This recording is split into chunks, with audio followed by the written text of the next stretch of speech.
Episode की शुरुआत में रॉज कहता है मेरा विल मैलिस ह्यूमैनिटी लेवल 1 पर है। वो कहता है ओह मैलिस, तो क्या मैं इसे ले सकता हूँ? मेरा विल फ्लिक लेवल 3 ह्यूमैनिटी का है। रॉज काफ़ी तेज़ी से उस पर हमला करने के लिए जा रहा होता है और सोचता है मैं सबसे पहले उस पर हमला करूँगा, उसे तैयार होने का मौका भी नहीं दूंगा, इससे मुझे एडवांटेज मिलेगा। अगर वो तैयार हो गया तो इससे मुझे डिसएडवांटेज होगा। वो पिंक बाल वाला कहता है ओह छोटे भाई, तुम काफ़ी जल्दी में लग रहे हो, लेकिन ध्यान से, कहीं जल्दबाजी में मर मत जाना। तभी रॉज को समझ आ जाता है कि वो बिल्कुल गलत था। उस पिंक बाल वाले ने जानबूझकर रॉज को अपने तरफ आने दिया। रॉज उसके पास पहुंचने ही वाला होता है, लेकिन तभी वो अपनी सुपर स्पीड का इस्तेमाल करता है, वो पिंक बाल वाला बंदा, और रास्ते से गायब हो जाता है और अचानक से साइड से आता है और रॉज के ऊपर एक ज़ोरदार किक मारता है। वो पिंक बाल वाला कहता है तुम जानते हो छोटे भाई, जब ये किक पिछली बार जिसे पड़ा था उसका तो सर ही उड़ गया था एक ही बार में, और तुम्हें पता है वो भी तुम्हारी तरह ह्यूमैनिटी फर्स्ट लेवल में ही था। और इधर दूसरी तरफ हम देखते हैं धुआं हो रहा होता है, लेकिन रॉज हमें बिल्कुल ठीक दिखता है और इस तरफ हमें रॉज को दिखाया जाता है जो सोच रहा होता है कि उसके हाथ की हड्डी टूट चुकी है और अगर मैं इस किक को ना रोक पाता तो मेरा सर भी पक्का उड़ जाता, इसकी पावर बहुत ज़्यादा है। वो पिंक बाल वाला कहता है तुम जल्दी से डाउन क्यों नहीं हो जाते हो? अगर तुम डाउन नहीं होगे तो ये काफ़ी ज़्यादा बोरिंग हो जाएगा। चलो मैं फिर से तुम पे ट्राई करता हूँ। और इधर वो अपनी पावर बढ़ाने लगता है। वो कहता है इससे पहले कि तुम मरो, क्यों ना तुम मेरे बाकी 2 विल्स को भी देख लो। मेरे पास सिर्फ एक विल नहीं है, मेरे पास इम्पल्सिव और ट्राइनिकल विल भी है। एक विल मैलिस, वो मेरे इन 3 विल्स के सामने क्या है? इस तरफ ये लोग भी अब डर चुके होते हैं क्योंकि ये बंदा कोई नॉर्मल नहीं होता है। इसके पास 3 विल्स हैं और ये ह्यूमैनिटी लेवल 3 पर है और इन्हें लग रहा होता है कि अब तो रॉज पक्का हार जाएगा। इधर फेरी कह रही थी रॉज अपने विल को सरेंडर कर दो और अपनी जान बचा लो। इस तरफ रॉज भी सोच रहा होता है उसके पास 3 विल्स है, यानी वो मुझसे बहुत ज़्यादा ताकतवर है। वो पिंक बाल वाला बंदा कहता है तुम बिल्कुल भी चिंता मत करो, मैं तुम्हें सरेंडर करने का कोई भी मौका नहीं दूंगा। उस एक मुक्के से ही रॉज के मुंह से ब्लड फेंक देता है और उसके इंटरनल ऑर्गन्स भी ख़राब हो चुके होते हैं और अब सबको पता चल चुका होता है कि रॉज नहीं जीतने वाला। वो कहता है ये छोटी सी लड़ाई काफ़ी अच्छी थी और इसमें काफ़ी मज़ा भी आया। रॉज सोच रहा होता है इस दुनिया में क्या एक टेस्टर की किस्मत यही है? क्या यही लिखा है इन सभी की किस्मत में? वो है मरना। मेरे इंटरनल ऑर्गन्स ये बहुत बुरी तरीके से डैमेज हो चुके हैं, मैं अब सांस भी नहीं ले पा रहा। हमारी एग्जिस्टेंस किसी काम की नहीं है। क्या तुम भी बिल्कुल यही सोचते हो मैलिस? अब मुझे लगता है कि तुम मुझसे दूर हो जाओगे। हमारी एग्जिस्टेंस का आखिर क्या मतलब है? क्या इसका कोई मीनिंग भी है या फिर ये सिर्फ इसलिए है क्योंकि गॉड चाहते थे? अब नेक्स्ट सीन में हमें दिखाया जाता है वो पिंक बाल वाला बंदा कह रहा होता है देखने से तो लगता है ये अब उठने वाला नहीं है, मुझे लगा था ये बहुत महान होगा, लेकिन ये तो बहुत ज़्यादा कमज़ोर निकला।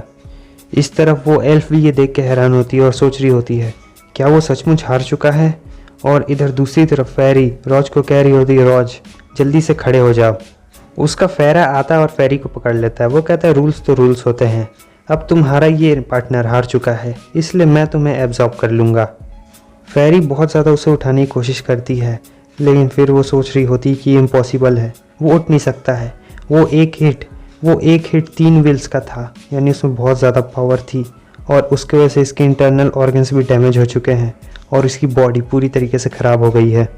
इस तरफ वो रॉज को उठाते हुए कहता है इसे तो अपनी ताकत का खुद ही अंदाज़ा नहीं था और ये मुझ पर हमला करने चला था। फेरी कह रही होती है कि छोड़ दो उसे। विलेज चीफ उस बुढ़िया से कह रहे होते हैं क्या आपने नहीं कहा था कि ये बंदा? वो बुढ़िया उसे कहती है हो सकता है किस्मत चेंज हो चुकी हो।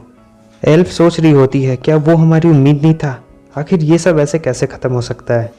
बुढ़िया कहती है मुझे नहीं लगता है वो बच्चा बच पाएगा क्योंकि उसकी सांसें धीरे धीरे कम हो रही है और वो मौत के नज़दीक है।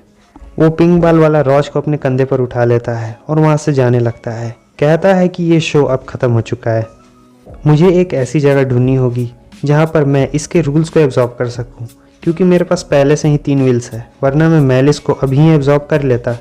वो एल्फ चीफ से कहती है फादर क्या आप उसे रॉज को ऐसे ही ले जाने देंगे? क्या आप कुछ नहीं कर सकते हैं? वो कहते हैं कि ये रूल है और ये गॉड के द्वारा बनाया गया है, अगर कोई भी इस रूल को तोड़ने की कोशिश करेगा तो गॉड उसे खुद पनिशमेंट देंगे। एल्फ कह रही होती हमें फिर से उस अंधेरी सी ज़िंदगी में वापस जाना होगा, यही हमारी किस्मत है। हम सभी रेसेस में सबसे नीचे आते हैं और हमारी कोई ज़िंदगी नहीं है। उसके फादर कहते इस बात में कोई सेंस नहीं है। वो बुढ़िया आती है और उसे चुप कराने लगती है। वो उसे समझाती है कि हम इंड स्पिरिट क्लैन के बारे में ऐसा कुछ नहीं कह सकते हैं क्योंकि गॉड ने ये सब बनाया है, और अगर हम ये सब कहते रहें तो हमें गॉड का गुस्सा झेलना पड़ेगा। वो कहती है हम ये भी नहीं कह सकते हैं क्योंकि हमें वो बेकार सी पनिशमेंट मिलेगी। अगर हमें उम्मीद की कोई किरण ही ना दिखे तो ऐसे जीने का क्या फ़ायदा है। और इधर दूसरे सीन में हमें दिखाया जाता है कि आसमान बहुत गरज रहा होता है। वो एल्फ कहती है कि मुझे माफ़ करना, मैं भावनाओं में कुछ ज़्यादा ही बह गई थी। मैं अपना सर झुकाती हूँ और आप जो पनिशमेंट देना चाहते हैं मैं उसे एक्सेप्ट करूँगी। और फिर अगले सीन में हम देखते हैं कि बादल साफ़ हो जाते हैं। वो पिंक बाल वाला कहता है क्या कमाल का वेदर है और ये वेन्यू देने के लिए तुम लोगों का बहुत बहुत शुक्रिया। फेरी उसे चिल्ला चिल्ला के कह रही होती रॉज उठ जाओ, क्या तुमने नहीं कहा था कि तुम्हें किसी को ढूंढना है, झूठे कहीं के।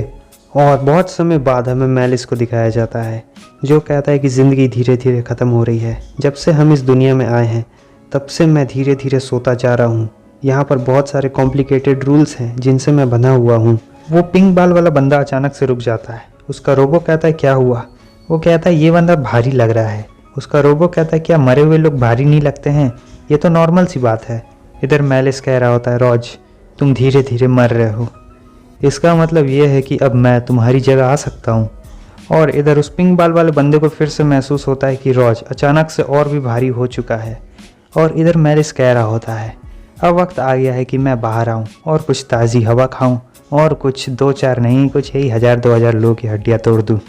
रॉज धीरे धीरे इतना ज़्यादा भारी होते जा रहा था कि वो बंदा रॉज को अपनी पीठ पे संभाल ही नहीं पा रहा था और लास्ट में थक के उसने रॉज को ज़मीन पर पटक दिया।